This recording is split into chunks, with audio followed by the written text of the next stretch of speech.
าได้ตกก็ตกขักตกแน่แต่ฝนนะปวดโวจะคอยไต่ไปนะคะเนี่ยไปเห็นทางพี่น้องค่ะป้อน้ำรถให้ลงขับเดี๋ยวรอ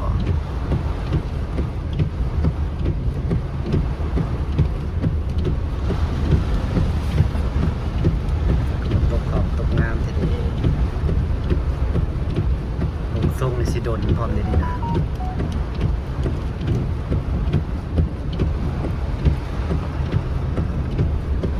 บาทข่อยสิบตกกี่บ่ได้โปรดละพลพี่น้องสบายพี่น้อง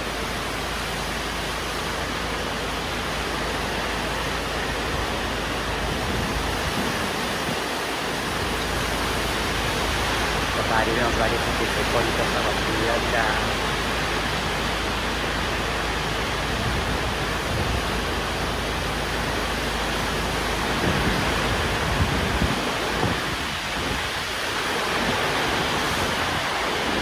ฝนตกแห้งครับทุกคนตกเป็นแนมบ่เห็นที่บ่เห็นแดนพายุเขาบ่แม่นมันสะอยู่บ่จัง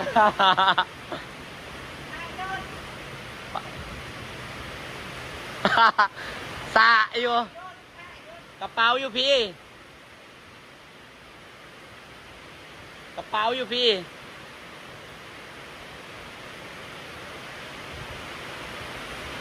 ผมแม่นหัวมันสะอยู่ปะเนี่ยนะ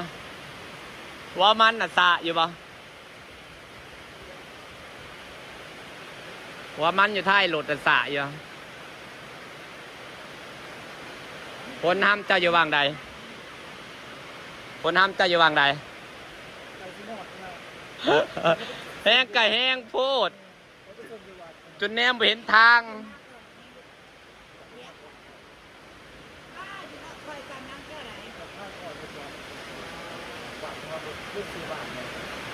ป้าฝนแห้งแต่แห้งว่า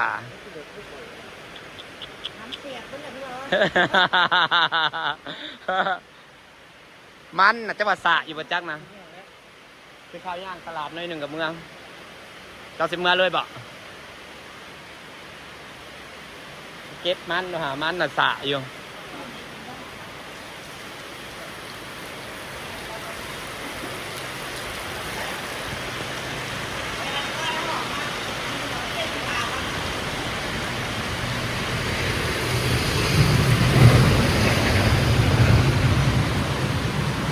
ตลาดกันเลาะตลาดพี่น้องมีอะไรกินซื้อยังเป็ดกินบ้างอ๋อไปโหลดออกแมงไม้นะมึงเอากันฝนเด้อกันน้ำเยอะ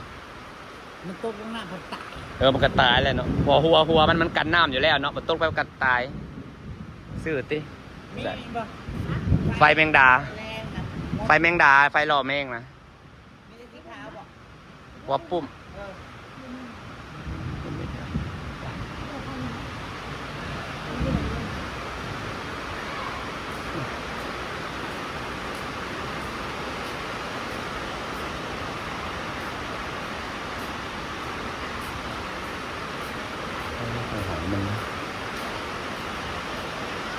ข้างหลังนี่มืดเนาะ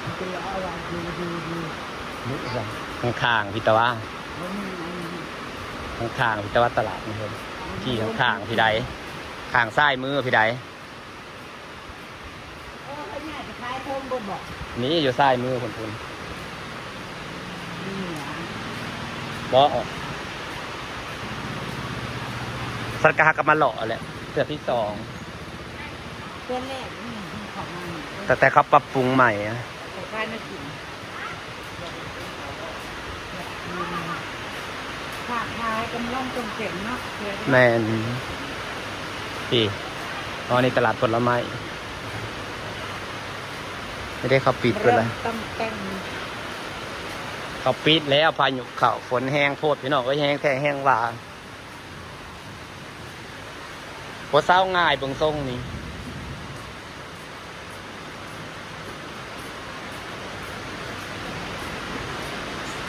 ไปซื้อยังเป็ดกินบ้างไปไว้ทำอาหาร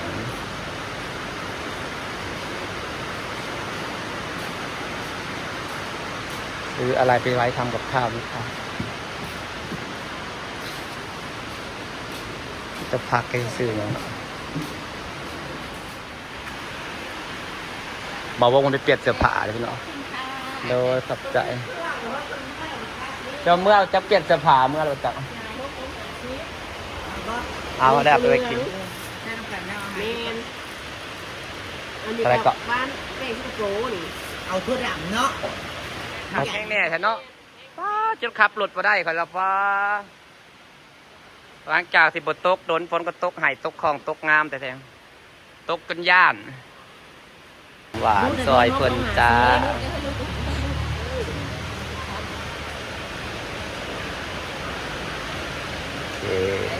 โดยกับใจน้ำท่วมตลาดปักซองน้ำท่วมพี่น้องน้ำระบายประทันน้ำท่วมน้ำท่วมแล้วระบายไม่ทันจ้า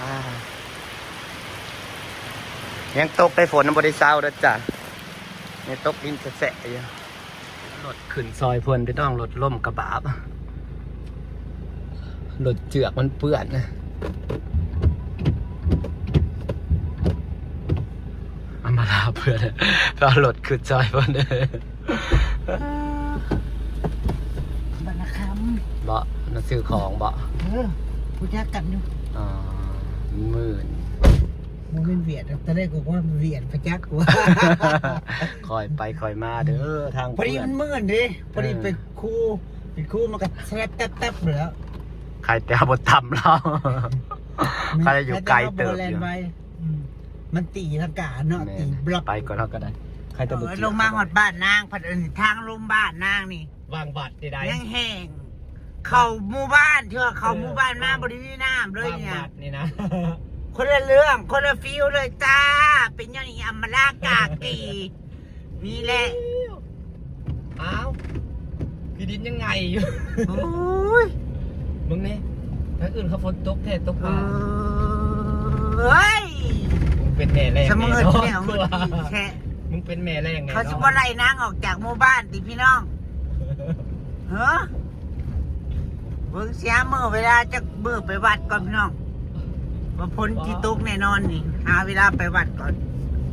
เกี่ยวแน่นอนมันบ่ฮอด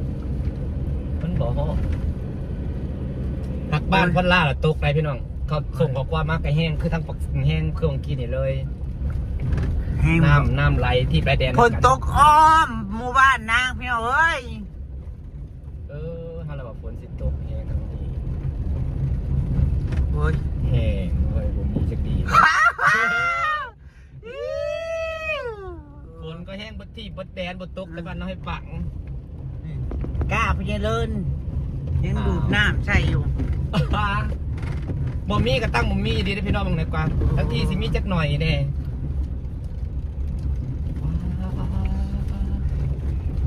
ฝนตกบดที่บดแดนขี่รถไปหอบที่ที่ลังกาโค้งกลับมาหอดบ้านน้อยปังบ่มีฝนโอ้ยแบบนี้ก็มีบ้านเมืองเราเคยเห็นบ่บางอื่นเขาน้ำท่วมโอ้ยพี่น้องอย่าหัวดิให้เป็นแม่แรงบอกโดยตรง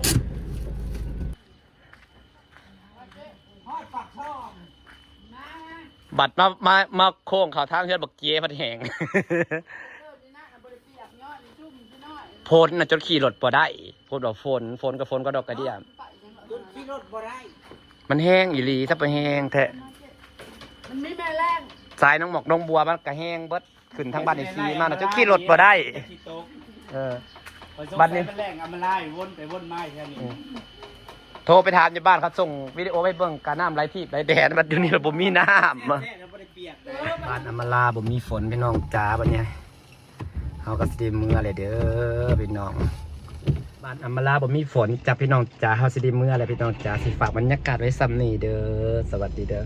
เอาไปเวียกในปักสองกับอำมาลาฮักกะมาพี่น้องฝ่าฝนตั้งแต่ไปฝ่าฝนจนมาฮักกะมาฮอด ทางแหวบ้านเฮือนบ่เจได้บัดเดี๋ยวว่าบ่มีฝนแห้งแล้งป้าพี่น้องบ๊ายบายฟ้าเมื่อเฮือนมาเบิ่งเฮือนกับฝนตกแห้งสันใด